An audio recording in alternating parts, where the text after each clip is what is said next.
primer domingo de año, entonces no quería, aunque podría tener relación, ¿no?, con la serie que estoy queriendo hacer para conocer qué es la Iglesia, lo que es la Iglesia, pero le pedí al Padre, ¿no?, un reto para nuestros corazones, ¿no?, qué es lo que Él nos quiere decir, a dónde nos quiere llevar, ¿no? Y Él me traía este pasaje a la mente. Abrimos nuestras Biblias, justo además es en el segundo libro de Reyes, así que lo hemos estado ya mirando antes. Abrimos segundo de Reyes, capítulo 6, a partir del versículo 24. Intentamos centrarnos, voy a hacer la lectura toda seguida y luego iremos analizando, ¿vale?, lo que entendemos que Dios nos está queriendo decir, ¿no?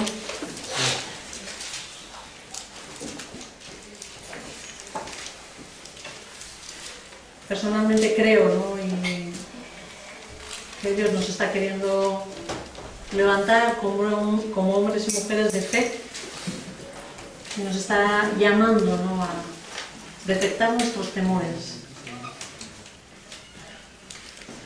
Y la palabra dice así: algún tiempo después, Ben-Hadad, rey de Siria, movilizó todo su ejército para ir a Samaria y sitiarla. El sitio duró tanto tiempo que provocó un hambre terrible en la ciudad, a tal grado que una cabeza de asno llegó a costar 80 monedas de plata y un poco de algarroba 5.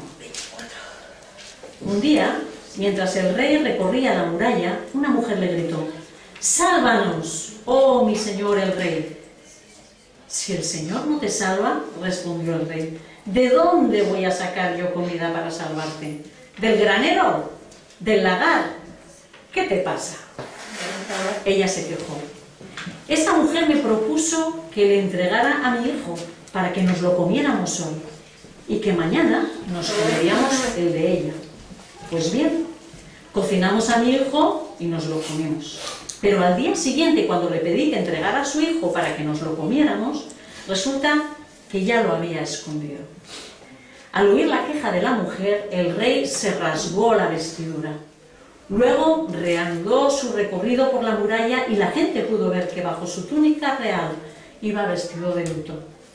«¡Que Dios me castigue sin piedad!», exclamó el rey, «si hoy mismo no le corto la cabeza a Eliseo, hijo de Safat». Mientras Eliseo se encontraba en su casa, sentado con los ancianos, el rey le envió un mensajero. Antes de que éste llegara, Eliseo les dijo a los ancianos: «Ahora vais a ver cómo ese asesino envía a alguien a cortarme la cabeza.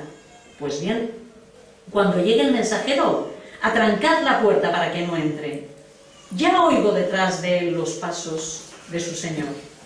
No había terminado de hablar cuando el mensajero llegó y dijo: «Esta desgracia viene del Señor. ¿Qué más se puede esperar de él?». Eliseo contestó: «Oíd la palabra del Señor, que dice así: mañana, a estas horas, a la entrada de Samaria, podrá comprarse una medida de flor de harina con una sola moneda de plata, y hasta una doble medida de cebada por el mismo precio». El ayudante personal del rey replicó: «No me digas. Aunque el Señor abriera las ventanas del cielo, no podría suceder tal cosa». «Pues lo verás con tus propios ojos», le advirtió Eliseo, «pero no llegarás a comerlo». Ese día, 4 hombres que padecían de lepra se hallaban en la entrada de la ciudad. «¿Qué ganamos con quedarnos aquí sentados esperando la muerte?», se dijeron unos a otros. «No ganamos nada con entrar en la ciudad. Allí nos moriremos de hambre con todos los demás. Pero si nos quedamos aquí, no sucederá lo mismo. Vayamos pues al campamento de los sirios para rendirnos. Si nos perdonan la vida, viviremos. Y si nos matan, de todos modos, moriremos». Al anochecer se pusieron en camino, pero cuando llegaron a las afueras del campamento sirio, ya no había nadie allí. y era que el Señor había confundido a los sirios, haciéndoles oír el ruido de carros de combate y de caballería, como si fuera un gran ejército. Entonces se dijeron unos a otros: seguro que el rey de Israel ha contratado a los reyes hititas y los egipcios para atacarnos. Por lo tanto, emprendieron la fuga al anochecer, abandonando tiendas de campaña, caballos y asnos. Dejaron el campamento tal como estaba, para escapar y salvarse. Cuando los leprosos llegaron a las afueras del campamento, encontraron en una de las tiendas de campaña. Después de comer y beber, se llevaron de allí plata, oro, ropa y fueron a esconderlo todo. Luego regresaron, entraron a otra tienda y también de allí tomaron varios objetos y los escondieron. Entonces se dijeron unos a otros: esto no está bien. Hoy es un día de buenas noticias y no las estamos dando a conocer. Si esperamos hasta que amanezca, resultaremos culpables. Vayamos ahora mismo al palacio y demos aviso. Así que fueron a la ciudad y llamaron a los centinelas. Les dijeron: fuimos al campamento de los sirios y ya no había nadie allí. Solo se oían los caballos y los asnos que estaban atados. Y las tiendas las dejaron tal como estaban. Los centinelas, a voz en grito, hicieron llegar la noticia hasta el interior del palacio. Aunque era de noche, el rey se levantó y les dijo a sus ministros: dejadme deciros que esos sirios están tramando algo contra nosotros. Como saben que estamos pasando hambre, han abandonado el campamento y se han escondido en el campo. Lo que quieren es que salgamos para atraparnos vivos y entrar en la ciudad. Uno de los ministros propuso que salgan algunos hombres con 5 de los caballos que aún quedan aquí. Si mueren, no les irá peor que a la multitud de israelitas que va a perecer. Enviémoslo a ver qué pasa. De inmediato, los hombres tomaron los carros con caballos y el rey los mandó al campamento del ejército asirio con instrucciones de que investigaran. Llegaron hasta el Jordán y vieron que todo el campamento estaba lleno de ropa y de objetos que los sirios habían arrojado al huir precipitadamente. De modo que regresaron los mensajeros e informaron al rey. Y el pueblo salió a saquear el campamento asirio. Y tal como la palabra del Señor lo había dado a conocer, se pudo comprar una medida de flor de harina con una sola moneda de plata y hasta una doble medida de cebada por el mismo precio. El rey le había ordenado a su ayudante personal que vigilara la entrada de la ciudad, pero el pueblo lo atropelló allí mismo y así se cumplió lo que había dicho el hombre de Dios cuando el rey fue a Belén. Hasta aquí la lectura, ¿no? Y vemos, ¿no? Vemos toda una situación. Tenemos aquí en el versículo 24 a Ben-Hadad, el rey de Siria, ¿no?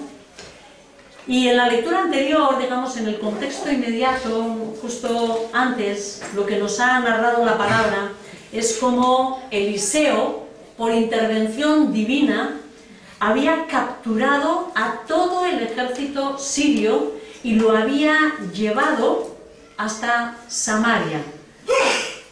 Allí, este ejército podía haber sido destruido, ¿sí?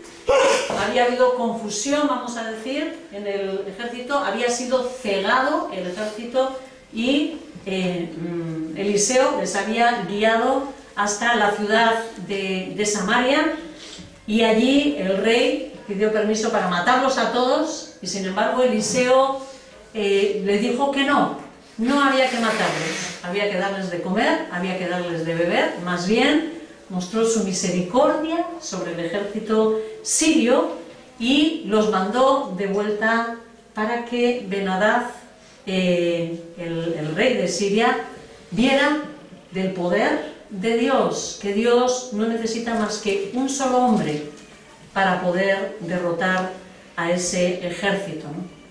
Y justo este versículo siguiente nos narra, comienza diciendo algún tiempo después. ¿Qué había ocurrido?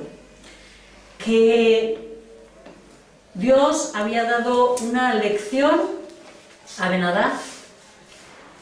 Dios había hablado al pueblo sirio de cómo él tiene el absoluto poder y hace las cosas conforme a su voluntad, y o no habían aprendido la lección, o pasado el tiempo se les había olvidado lo que Dios les había querido mostrar en aquella situación anterior. Y esto es lo que muchas veces nos suele pasar en la vida. Dios nos permite vivir lecciones. Dios nos permite vivir situaciones en nuestra vida, pero desgraciadamente hay veces que o no las aprendemos muy bien, o tenemos una memoria que suele ser bastante corta, ¿verdad? Y pasado un cierto tiempo volvemos a descuidarnos, y hay veces que nos encontramos nuevamente con que Dios nos está volviendo a enfrentar a una situación parecida a la anterior, y a veces decimos, incluso pensamos, pero si yo, Señor, si esta situación yo ya la tenía superada, pero si yo esto ya lo había superado anteriormente, ¿no? Pero nuevamente nos encontramos otra vez con la misma lección, y parece ser que a Ben-Hadad y a su pueblo les estaba ocurriendo algo parecido, ¿no? Que se les estaba olvidando la cosa. ¿Qué ocurre entonces? Que Dios vuelve a ponernos una nueva situación, quizás más crítica, quizás más fuerte, ¿no? Para grabarnos en su misericordia esa enseñanza en nuestra mente, ¿no? Y aprender la lección, ¿no? El versículo 25 dice, ¿no?, que el sitio duró tanto tiempo que provocó un hambre terrible en la ciudad, a tal grado, y nos habla, ¿no?, de una cabeza de asno que llegó a costar 80 monedas de plata, en un poco de algarroba 5, ¿no? El problema era que el tiempo se estaba alargando y la situación estaba siendo muy grave en Samaria, en esta ciudad, ¿no? Y a modo de ejemplo, lo que el autor nos hace es, nos narra más o menos el costo de las cosas. Y nos habla de una cabeza de asno, de algarrobas, y nos pone un precio desorbitante. No sé qué podría ser aquí. Una cabeza de asno, ¿qué puede ser? Bueno, pues es igual, una cabeza de asno para comer.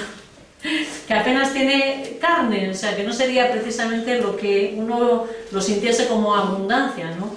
Pero las algarrobas, pues eso, ¿no? Sería, en realidad lo que está hablando es de una semilla que no es comestible. Las algarrobas suelen ser también para los cerdos, ¿verdad?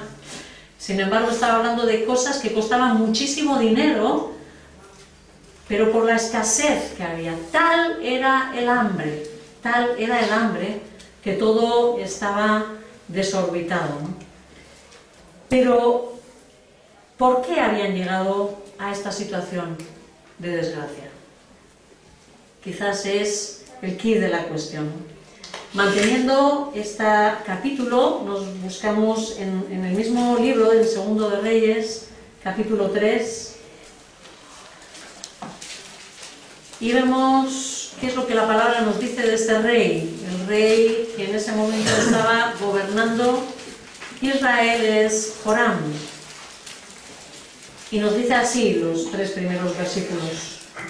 En el año 18 de Josafat, rey de Judá, Joram, hijo de Acab, que este también era toda una pieza, ¿no?, ascendió al trono de Israel en Samaria y reinó 12 años. Joram hizo lo que ofende al Señor, aunque no tanto como su padre y su madre, pues mandó que se quitara una piedra sagrada que su padre había elegido en honor de Baal. Sin embargo, Joram se aferró a los mismos pecados con que Jeroboam, hijo de Nabat, había hecho pecar a los israelitas, pues no se apartó de esos pecados. Para los que no leéis tanto la Biblia, ¿qué es eso de perseverar en el pecado de Jeroboam? Cuando hubo una división del reino, después de Salomón,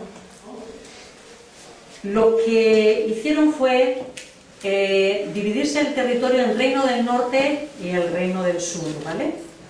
Entonces, en el reino del norte, Jeroboam comenzó a decir como una estrategia política de que, así como Dios había dicho que cuál era el lugar en el que había que ir para adorar el pueblo, Jerusalén. Pero Jerusalén, ¿dónde estaba? En el reino del sur. Por eso es bueno mirar a los mapas también, ¿vale? Jerusalén está en el reino del sur y estos se han dividido. ¿Qué hacen los del norte? Para poder llevar, digamos, su relación con Dios correctamente, necesitarían continuamente visitar el sur, ir a esa capital. ¿Qué hace Jeroboam? Constituye o declara dos lugares en el norte, en el territorio del norte, como lugares de culto.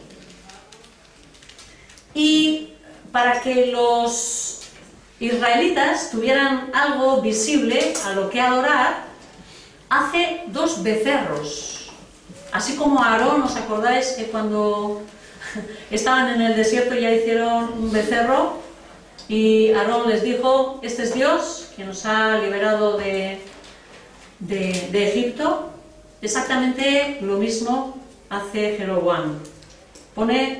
Construye dos becerros y pone un becerro en cada uno de los lugares. Es decir, que cuando se está hablando del pecado de Jeroboam, de lo que está hablando es de la idolatría, ¿sí? De la falta de dedicación, de servicio, de amor a Dios, tomando, ¿no?, imágenes, cosa completamente prohibida por Dios, y dándole, digamos, la naturaleza o los atributos de Dios a esa figura, a ese becerro, y haciendo así que el pueblo sirviese a esos becerros como si esos becerros fueran sus dioses. Así que en el norte no se servía a Jehová, se utilizaba el nombre de Jehová, pero decían, este es, y ponían los becerros. Y por lo que nos dice la palabra, Jeroboam perseveró en ese pecado, es decir, siguió llevando al pueblo a una idolatría, ¿sí?, a una adoración falsa, a falsos dioses, ¿no? Pero Dios, desde el momento en el que dio sus normas y sus mandamientos, advirtió de qué es lo que ocurre o lo que ocurriría al pueblo si ellos no obedecían. Vámonos al Levítico 26, mantenemos siempre la cita de referencia, ¿vale?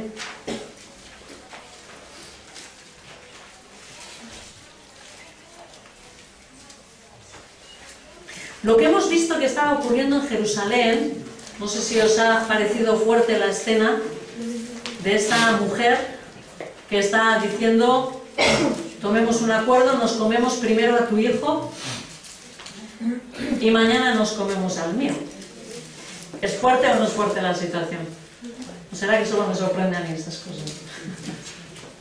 Pero sin embargo Dios, que es así de claro con nosotros, igual que contigo y conmigo en el día de hoy, ¿no?, advirtió a su pueblo lo que ocurriría si no se sometían a sus mandamientos. Y en Levítico, en el capítulo 26, a partir del verso 14, Dios comienza a decir y de alguna forma profetiza ya lo que sabe que va a ocurrir en la desobediencia de su pueblo. Y paso a paso, esto es lo que se cumple en la realidad de su pueblo. Dice así, si vosotros no me obedecéis ni ponéis por obra todos estos mandamientos, sino que despreciáis mis estatutos y aborrecéis mis preceptos, y dejáis de poner por obra todos mis mandamientos, violando así mi pacto, entonces yo mismo os castigaré con un terror repentino, con enfermedades y con fiebre que os debilitarán, os harán perder la vista y acabarán con vuestra vida, son plagas. En vano sembraréis vuestra semilla, porque se la comerán vuestros enemigos. Yo os negaré mi favor y vuestros enemigos os derrotarán. Si vamos siguiendo los versículos adelante, 18 vuelve a seguir diciendo: si después de esto seguís sin obedecer, es decir, continuamente va dando un aviso. Este será mi primera alarma, os va a pasar esto. Si todavía seguís sin obedecer, del versículo 19 dice: yo quebrantaré vuestro orgullo y terquedad, endureceré el cielo como el hierro y la tierra como el bronce, por lo que en vano agotaréis vuestras fuerzas, y ni el suelo ni los árboles del campo os darán sus frutos. Es decir, no se iba a producir cosecha, iba a haber escasez. Si a pesar de esto, y sigue Dios advirtiendo, seguís oponiéndoos, 22, lanzaré sobre vosotros fieras salvajes que os arrebatarán vuestros hijos y destruirán vuestro ganado. De tal manera os diezmarán que vuestros caminos serán desiertos. Si a pesar de esto, Dios sigue paso a paso, dando una disciplina cada vez mayor. Y sigue diciendo, ¿no? Cuando retiréis de vuestra ciudad os enviaré una plaga, caeréis en el poder del enemigo, ¿no? Y sigue dando esos pasos, ¿no? 27 vuelve a avisar: si a pesar de esto todavía no me obedecéis, entonces yo también me pondré definitivamente en vuestra contra. 7 veces os castigaré por vuestros pecados y tendréis que comeros la carne de vuestros hijos y de vuestras hijas. Está aquí. Estaba avisado. Destruiré vuestros santuarios paganos, demoleré vuestros altares de incienso, amontonaré vuestros cadáveres sobre las figuras sin vida de vuestros ídolos, volcaré mi odio sobre vosotros, etc. Dios había advertido, y Dios nos ha advertido a ti y a mí, que hay consecuencias con el pecado. Y que si no aprendemos y no queremos aprender la lección con los avisos que nos da, seguirá habiendo avisos en su misericordia. En su misericordia. Porque Dios nos irá dando toques cada vez más fuertes, hasta que despertemos, hasta que reaccionemos. La desobediencia nos trae graves consecuencias. Y sabéis, yo muchas veces pienso, ¿no?, que como no nos cae el rayo directamente desde el cielo, ¿cuánto nos relajamos? ¿Cuánto nos relajamos? El creyente no perderá la salvación, pero la disciplina se irá agravando según pasa el tiempo si la persona no se arrepiente. Dios nos advierte de que no tendremos su bendición en nuestro caminar si no buscamos su voluntad. Y muchas veces, hermanos, nos encontramos viviendo en una desgracia y es consecuencia también de nuestro pecado. No digo siempre, y sabéis que muchas veces he hablado de este tema, ¿no?, de que muchas veces es el Padre quizás probando nuestra fe. Pero eso sí, siempre revisa tu vida, porque puede ser que haya algo que la está ensuciando. Y os aseguro que para Dios no es broma nuestra desobediencia. ¿Es un Dios de amor? Claro que sí.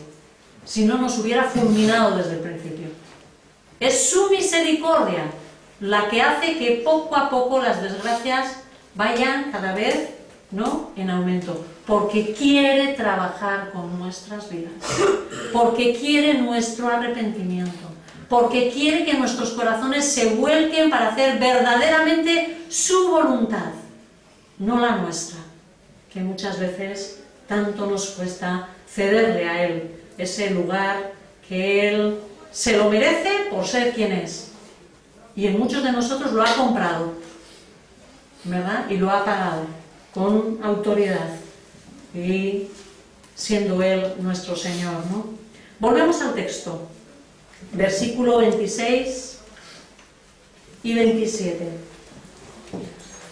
Seguimos, volvemos a Segundo de Reyes. Dice así: un día, mientras el rey recorría la muralla, una mujer le gritó: «¡Sálvanos, oh mi señor el rey!». «Si el Señor no te salva, si Yahvé no te salva», respondió el rey, «¿de dónde voy a sacar yo comida para salvarte?». ¿Lo tenemos? Segundo, os he dicho que no perdáis ese texto, ¿eh? Seguimos en Segundo de Reyes, capítulo 6, versículos 26 y 27. «Si Yahvé no te salva», respondió el rey, «¿de dónde voy a sacar yo comida para salvarte? ¿Del granero? ¿Del lagar? ¿Qué te pasa?». Joram era completamente consciente de que solo Dios podía sacarle de aquella situación. Joram estaba aquí reconociendo que Dios es soberano. Si Él no te salva, ¿qué me estás pidiendo que te salve yo? Estaba diciendo que Dios tiene el poder para obrar conforme a su voluntad, y sin embargo nunca le había honrado. ¿Se puede ser consciente de que Dios es Dios, de que Dios es poderoso, y no servirle? Se puede. ¿Cuántas veces declaramos con nuestra boca: Dios es el Señor? ¿Y sabes lo que significa eso? Y sin embargo no le haces ni caso. Y sin embargo no temblamos cuando el Espíritu Santo exhorta nuestras vidas. No le hacemos caso.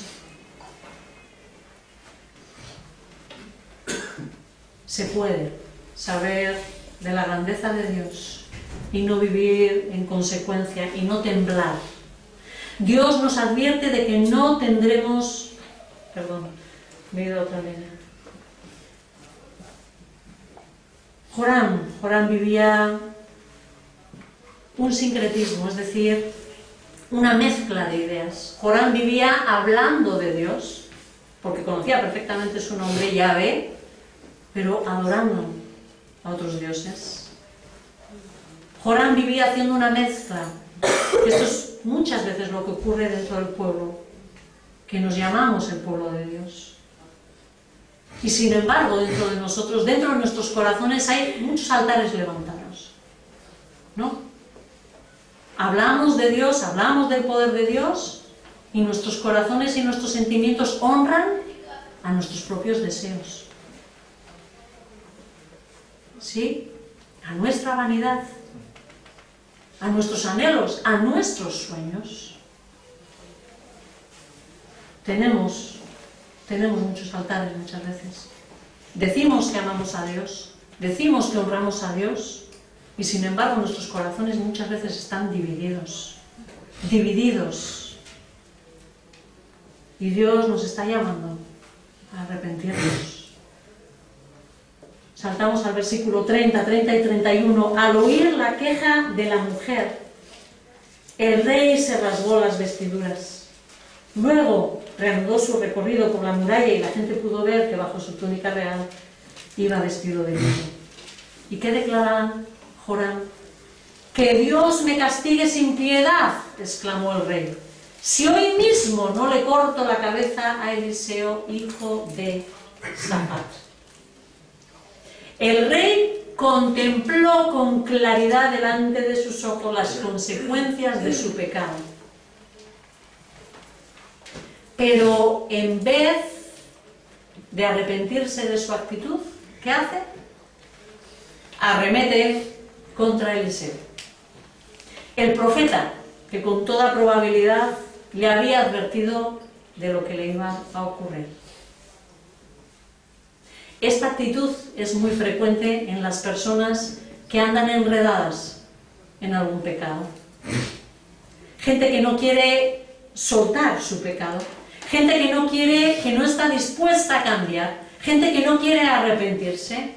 ¿Y qué hacemos? Le echamos la culpa a la persona que nos está avisando de lo que nos puede ocurrir.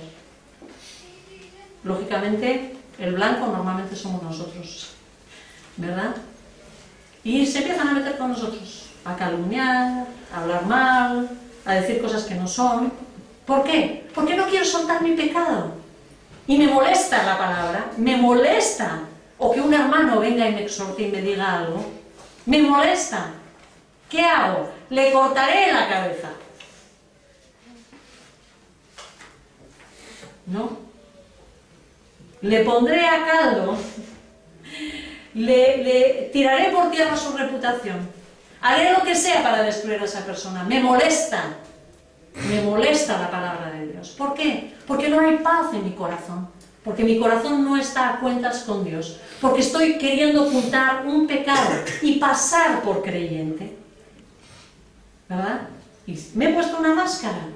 Y tú con tu palabra me estás molestando. Veo la consecuencia de mi pecado, pero no quiero arrepentirme. Acaricio mi pecado todavía.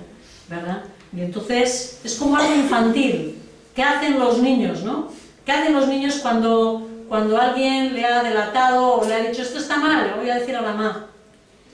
Arremete contra su hermano, si es el hermano que ha dicho. O sea, normalmente le echamos la culpa a la persona, ¿no?, que nos ha avisado.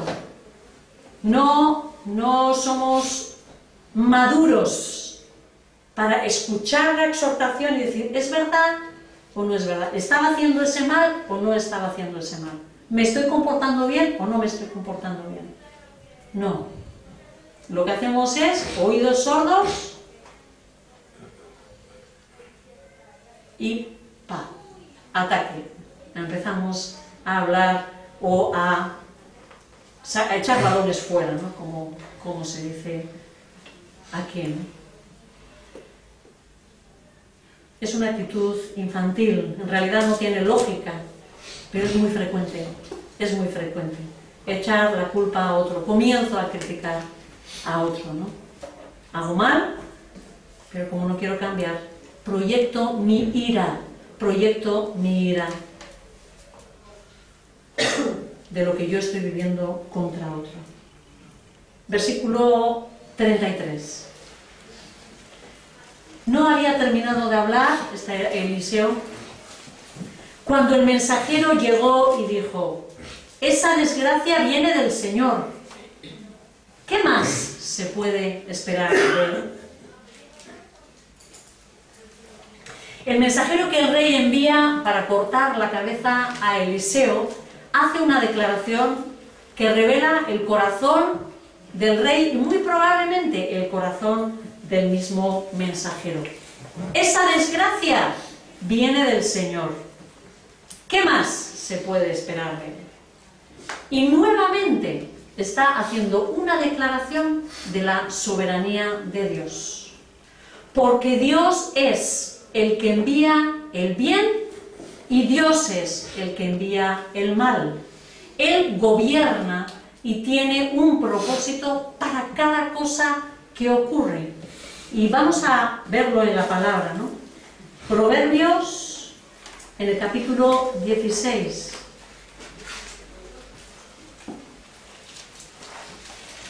Dice así, en el capítulo 16, versículo 4.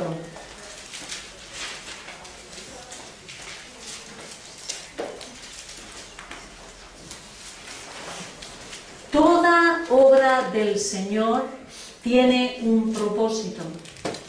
Hasta el malvado fue hecho para el día del desastre.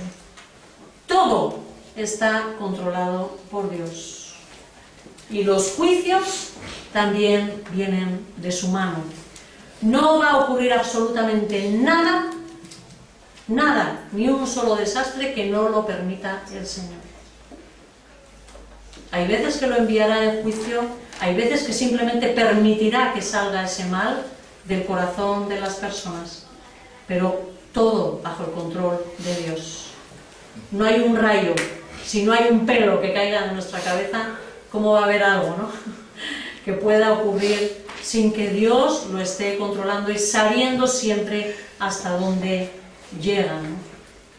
Como hemos visto, Joram, el rey, y el pueblo en su conjunto estaban recibiendo una disciplina del Señor. Estaba profetizado. Lo que les estaba ocurriendo estaba profetizado. ¿Sí? No era el enemigo que tal. Solo Dios sabe con quién estaba contando para producir esa situación, pero estaba profetizado.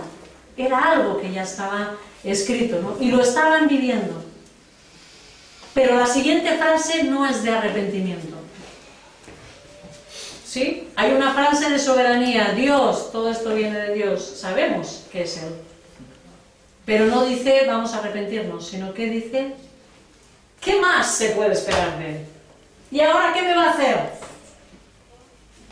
¿Sí? Esa frase nos está hablando de la falta de esperanza en sus corazones. Hay una queja contra Dios. Hay un temor de que Dios quiera destruirlos. ¿Ahora qué? ¿Qué me va a hacer ya Dios? ¿Alguna vez has estado así? Señor, ¿y ahora qué? ¿Ahora qué me toca? ¿No? Oye, ¿estás permitiendo tantas cosas? ¿Qué me quieres? ¿Destruir del todo? Falta de esperanza. Pareciera que sienten que están viviendo la mayor desgracia que se puede vivir, pero que Dios no está dispuesto a darles nada bueno. ¿Y tú cómo le ves a Dios? Hay personas que viven a Dios como el causante de todos sus males. No son ellos, claro, y su desobediencia, no. No son ellos y su desvío, no. Es Dios, que es malo, ¿verdad? Hay veces que hay gente que ve a Dios como un Dios falto de misericordia, que quiere ahogar a la gente. Sería como un Dios que se deleitase de tratar mal a sus criaturas, de castigarlos duramente. ¿Tú te has sentido alguna vez así? Pensando en un Dios que no frena tus amarguras. ¿Por qué tanta desgracia en mi vida? Una detrás de otra. Pero esto es terrible. Me libro de este hombre que me da unas palizas de antología y me junto con este otro que no para de beber y encima se me ha ido con la vecina. ¿Sí o no? Es que todo me toca a mí. Y yo te pregunto, ¿cuándo le has preguntado a Dios con quién te tenías que juntar? ¿Cuándo has sometido tu vida para ahora decirle a Dios o echarle cuentas de lo que tú estás viviendo? Hermanos, amigos, si nosotros somos honestos con nuestra propia cabeza, la mayoría, por no decir todas, la mayoría, salvo aquellas pruebas que vengan de Dios, pero la mayoría de las cosas que vivimos son consecuencia de nuestro pecado,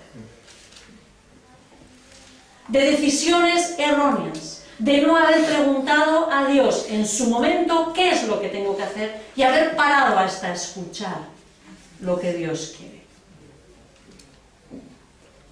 Y tomamos decisiones en nuestra voluntad y tenemos consecuencias de lo que nosotros hemos decidido. Y nos quejamos porque vivimos amargados. Pero si somos honestos, es nuestra decisión. ¿Por qué estás? ¿Por qué te duele? ¿Por qué? Muchas cosas son nuestras. ¿No? A veces, ¿no? ¿Por qué estás mal? Yo qué sé, ¿no? A veces, me viene ahora como ejemplo, perdóname, es que te ponga como ejemplo. Algunas veces, ¿no? Que tienes unas limitaciones para alimentarse. ¿Pero por qué? Por haber comido descontroladamente cosas que hacen mal al cuerpo, ¿es verdad o no? Y trae consecuencias y uno dice, Señor, ¿por qué ahora me duele todo? ¿Por qué ahora estoy hecho polvo? ¿Por qué?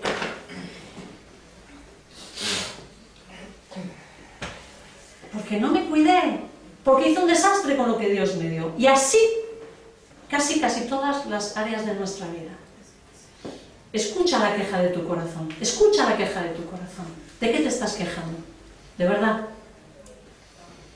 Muchas veces, si es lo que tú mismo has sembrado, estamos recibiendo lo que hemos sembrado.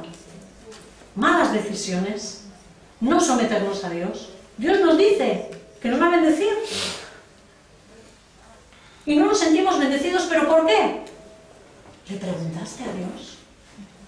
Y uno es honesto y dice, no.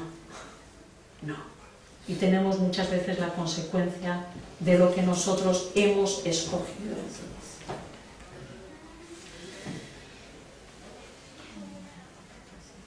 Hay veces que eso nos lleva a temer que Dios no nos quiere como los demás, porque le vemos que el de al lado prospera. Señor, ¿será que no me quieres a mí como los demás hijos tuyos? Señor, ¿por qué permites en mí las desgracias? ¿Será que me quieres destruir? ¿No me querrás tanto como dices en tu palabra? Y entran las dudas, y entran los temores dentro de nuestra mente, ¿no? Capítulo 7, versículo 1. Eliseo contestó: oíd la palabra del Señor, que dice así: mañana a estas horas a la entrada de Samaria podrá comprarse una medida de flor de harina con una sola moneda de plata y hasta el doble de medida de cebada por el mismo precio. ¿De qué habla esto? De abundancia. Abundancia, todo está baratísimo, porque hay de sobra, ¿verdad? Pero tan impresionante fue la promesa de Dios que no se la pudo creer el mensajero, porque sinceramente no se la merecían. Dios quiso bendecirles, fíjate por dónde. ¿Cuántas veces te ha bendecido a ti? ¿Cuántas veces me ha bendecido? Sin que nos merezcamos nada, más que una colleja seguramente, ¿verdad? Por nuestras actitudes. Y sin embargo, con un plan de Dios, igual Él dice: te voy a bendecir. Fijaros qué oportunidad Dios les estaba dando, ¿no? La promesa fue tan grande, la promesa fue para este mensajero tan impactante, que el mensajero lo que hace es declarar su incredulidad. Versículo 2, el ayudante personal del rey replicó: no me digas, aunque el Señor abriera las ventanas del cielo, no podría suceder tal cosa. Esta declaración muestra su concepto limitado de Dios. ¿Le estaba dando la gloria al mensajero? En absoluto. ¿Qué estaba diciendo? De alguna forma, ¿qué estaba diciendo? Dios no puede. Dios no es el Todopoderoso. Dios no puede. Aunque Dios abra la ventana de los cielos. Fijaros en lo que se atreve a decir, ¿no? No le da gloria, más bien se la roba. Cuántas preciosas y firmes promesas nos ha dado Dios. ¿Cuántas? Impresionantes promesas. ¿Cuántas? Os aseguro que son muchas, muchas. Él nos ha prometido que nos va a proteger. Nada te ocurrirá. Te tengo en el hueco de mi mano.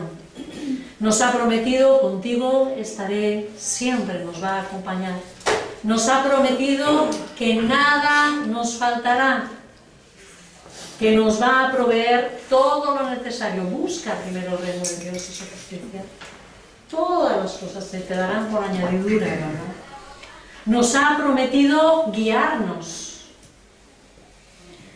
¿sí? Nos ha prometido bendecirnos. Obedéceme, yo te voy a bendecir. Diezma, pruébame en tu economía, pruébame. Muchas veces uno dice: voy mal económicamente. Y mi primera pregunta es: ¿estás diezmando? Siempre. Porque muchas veces de ahí empieza el problema. ¿No? No somos fieles. No sabemos luego administrar si Dios nos da y Dios nos está guardando. Pero mi pregunta es, ¿estás haciendo uso de las promesas que Dios te ha dado? Firmes y grandes son las promesas de Dios. Impresionantes las promesas de Dios. ¿Pero estás haciendo uso de ellas? ¿Te las crees? ¿Te las crees? Porque si nos las creyéramos, de verdad que viviríamos una vida en completa paz. No nos creemos las promesas de Dios. A veces son tan grandes que no las vivimos.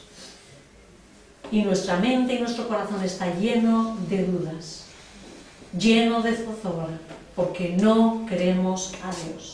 ¿Eres un hombre, una mujer de fe? ¿O tendrías que clamar más bien, Señor, aumenta mi fe?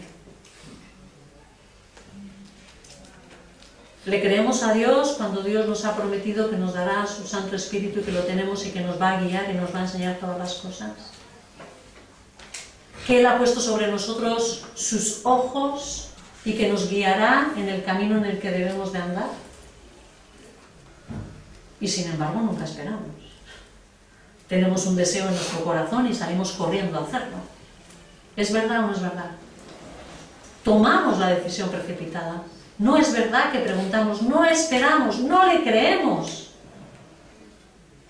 Nos cansamos de esperar. Y resulta que tenemos un Dios que tiene absoluta e impresionante paciencia, ¿no? En esa espera. Sin embargo, nosotros no. Elías le dice al mensajero, lo verás con tus propios ojos, pero no llegarás a comerlo. Y es que la falta de fe en las promesas de Dios nos quita de disfrutar del gozo de dichas bendiciones. No estás bendecido, no estás sintiendo la paz de Dios, no estás sintiendo el gozo, es porque no estamos confiando en las promesas. ¿Tienes angustia? ¿Tienes duda? Es porque no estamos viviendo sus promesas. Versículos de 3 en adelante al 8, quizás no me voy a parar a leer, pero lo comento por encima, ¿no? ¿Os acordáis de que tenemos a 4 hombres leprosos, ¿no? Que dicen, bueno, ¿y qué? ¿Qué tenemos que perder? Si entramos a la ciudad, bueno, nos vamos a morir, ¿no? Como están todos esos hechos polvo, ¿no? Y si nos quedamos aquí, igual nos vamos a morir. Vámonos, vamos a entregarnos. Y son ellos, ¿no? Al final los que descubren todo lo que hay. Dios usa a 4 hombres leprosos para descubrir lo que Él había hecho en el campamento de los sirios. Debido a una confusión que Dios había creado, Él había provocado que escucharan, empezaron ellos a escuchar que venían los carros de combate y caballería a atacarlos. Puso miedo, dice, en sus corazones y el pánico les hizo huir, dejando todo abandonado. Y es que estos leprosos no sentían que tenían nada que perder. Si entraban en Samaria, morían de hambre como los demás y si permanecían fuera también. Van a rendirse. Sin embargo, el resto de los habitantes de la ciudad, ¿dónde estaban? Detrás de la muralla. Detrás de la muralla. Permanecían temerosos detrás de la muralla de la ciudad, intentando ¿qué? Guardar sus vidas. Y ese temor, ese deseo de guardar sus vidas, ¿qué les estaba haciendo? Perderla.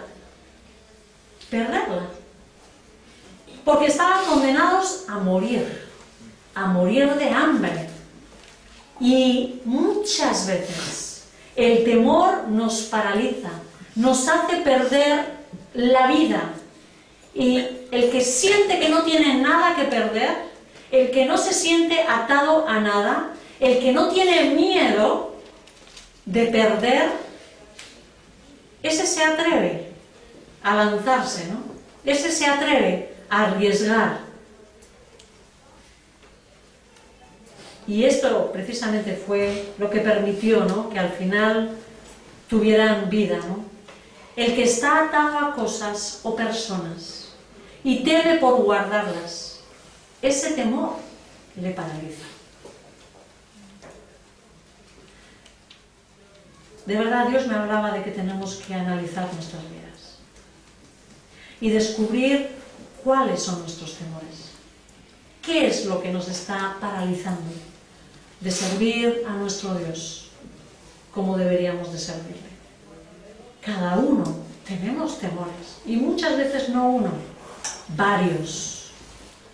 Tememos las pérdidas, tenemos temor a perder a nuestros amigos, a quedar mal y que no nos quieran como queremos que nos quieran. Tenemos temor quizás a perder nuestros hijos, nuestros padres. Tememos perder nuestros sueños, nuestras ilusiones que nos habíamos hecho. Tememos quizás perder nuestros bienes.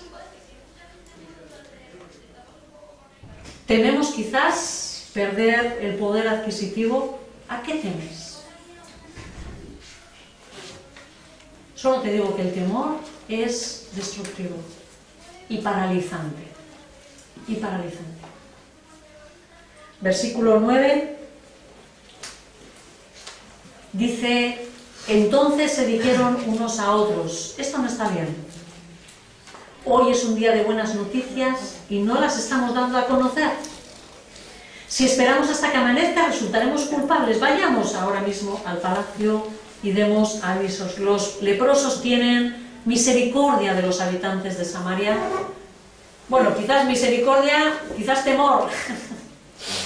Ellos sabían que no estaban haciendo bien, ¿no?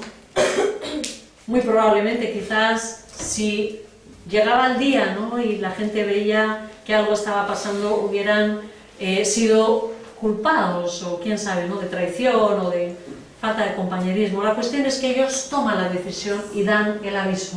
Saltamos al versículo 12 y dice la palabra así: aunque era de noche, el rey se levantó y les dijo a sus ministros: dejadme deciros lo que esos sirios están tramando contra nosotros. Como saben que estamos pasando hambre, han abandonado el campamento y se han escondido en el campo. Lo que quieren es que salgamos para atraparnos vivos y entrar en la ciudad.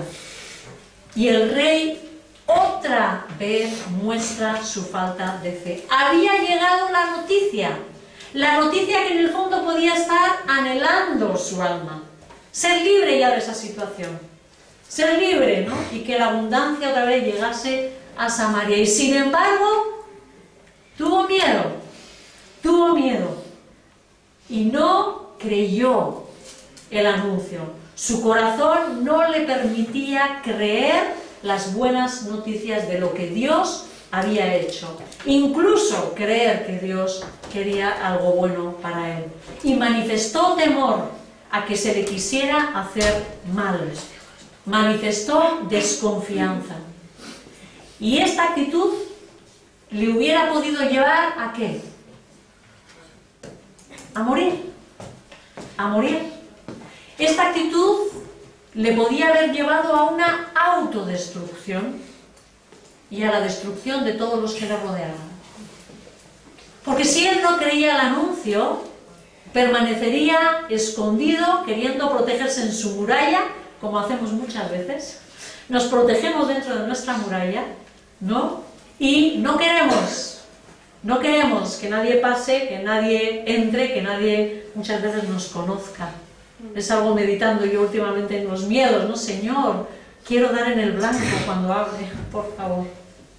Y yo creo que hay veces que tenemos temor a que se nos conozca, porque tenemos miedo de que no se nos ame, tal como somos. Aquí Joram estaba con esa desconfianza hacia el mensaje, hacia los demás. Esta actitud le hubiera llevado a morir. Es algo destructivo. Todos habrían pagado las consecuencias de sus temores, de su falta de fe. Si él hubiera dicho aquí no sale nadie, ¿no? Morirían todos de hambre, padecerían absolutamente todos. ¿Por qué? Porque el temor paraliza. El temor le hubiera hecho estar dentro de esa isla.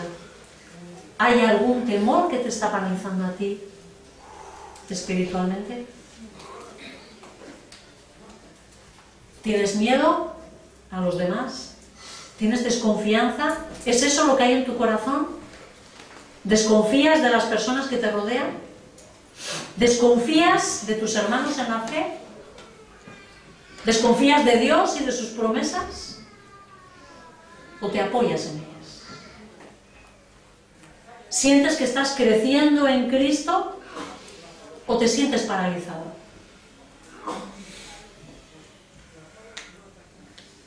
Tu temor es autodestructivo. Te aseguro que te va a destruir. Y vas a llevar las consecuencias a todos los que te rodean. A todos los que te rodean. Versículo 13. Uno de sus ministros propuso que salgan algunos hombres con 5 de los caballos que aún quedan aquí. Si mueren, no les irá peor que a la multitud de israelitas que va a perecer. Enviémoslos a ver qué pasa.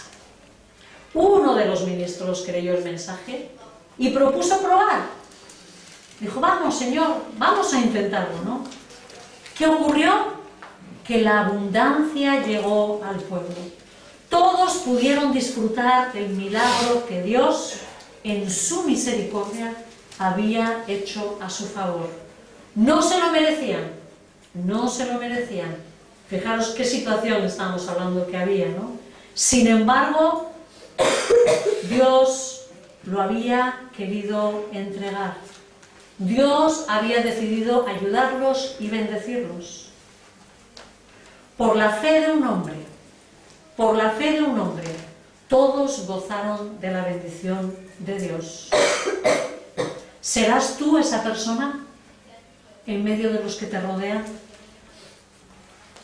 ¿Serás tú quien le crea al Señor y lleve su bendición? Primeramente para ti mismo, pero también para todos aquellos que viven a tu alrededor. Versículo 17. El rey le había ordenado a su ayudante personal que vigilara la entrada de la ciudad. Pero el pueblo lo atropelló allí mismo. ¿Sabéis quién es este, verdad? Aquel que había declarado ¿qué? Eso lo hace el Señor. Ni aunque Dios abra los cielos, va a poder aquí, ¿no?, solucionarse este problema. Como dijo el profeta, y dice así se cumplió todo lo que había dicho el hombre de Dios cuando el rey fue a verlo. Lo que él temía, lo que este ayudante estaba temiendo, que era la destrucción de Dios, eso mismo fue lo que le llevó. Proverbios 10, 24, no lo busquéis, os lo leo para los que estáis apuntando. Proverbios 10, 24 dice: lo que el malvado teme, eso le sobrevendrá. Y lo que el justo desea, eso es lo que recibe. Hermanos, hermanas, creo que Dios está llamándonos a destruir nuestros temores y saber afrontarlos. Dios nos está retando como iglesia a creerle, a dejar que Él obre a través de nosotros, que Él se glorifique, como a Él le corresponde, porque por eso es Dios, es nuestro Dios. Dejemos de temer. Dios está de nuestra parte y sus pensamientos son de bien y no de mal, como dice la palabra en Jeremías, ¿no? Yo sé los pensamientos que tengo acerca de vosotros, dice Yahvé, pensamientos de paz y no de mal. Escucha esto. Dios quiere tu paz. Dios quiere tu bienestar.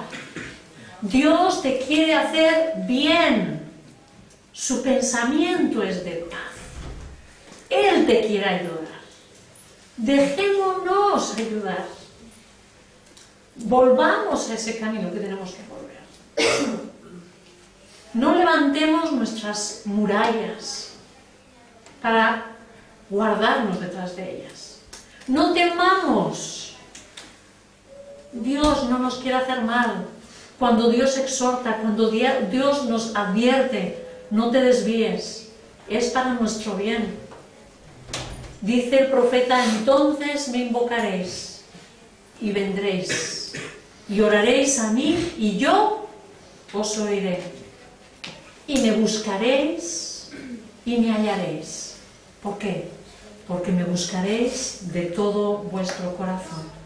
Nuestro corazón tiene que llegar al punto de anhelar la presencia y la voz de Dios sobre nuestras vidas.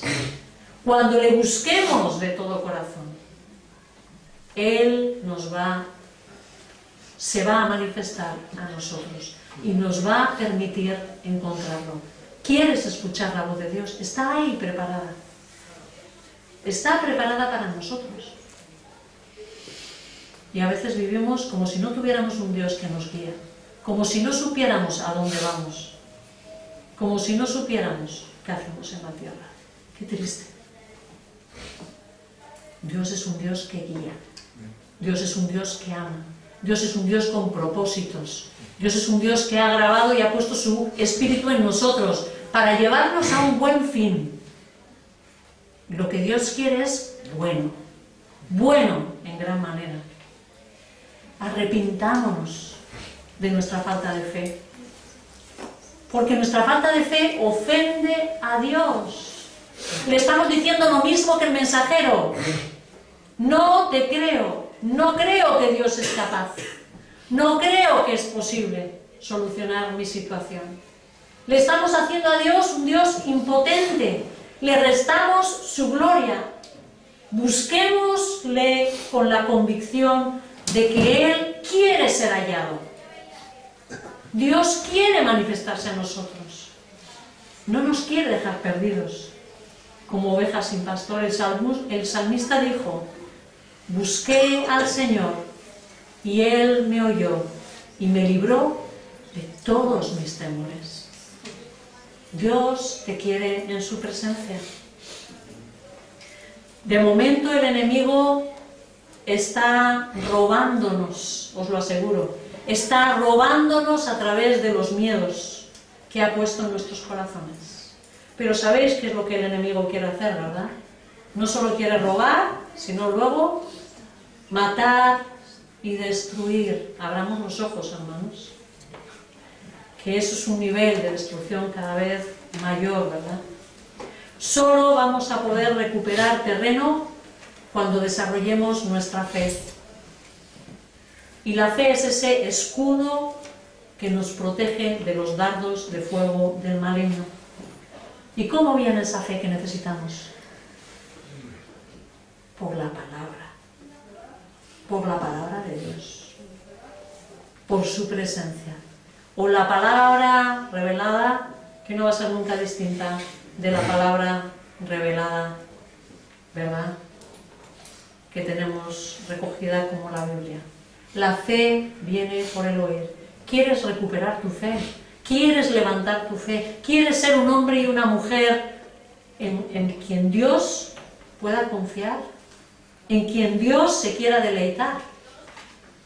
Busquémosle, tomemos la palabra, leamos la palabra, estudiemos la palabra, meditamos la palabra. Sí, comamos esa palabra, para que se quede en nuestra mente, en nuestros corazones. Creamos la palabra.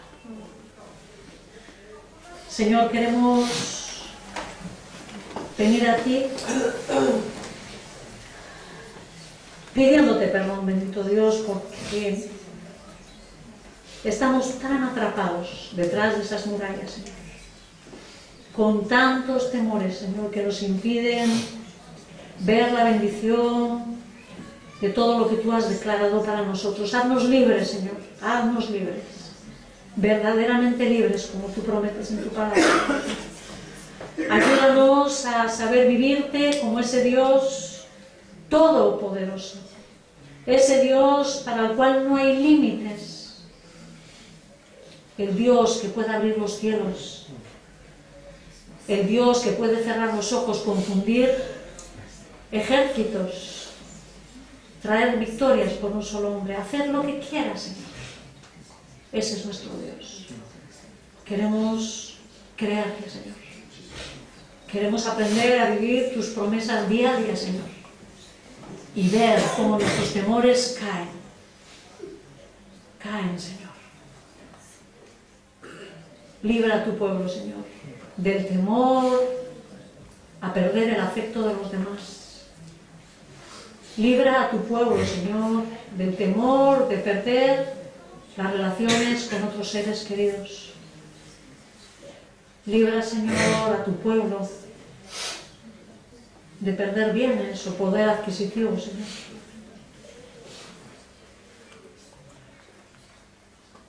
Líbranos, Señor. Líbranos del mal. En el nombre de Cristo.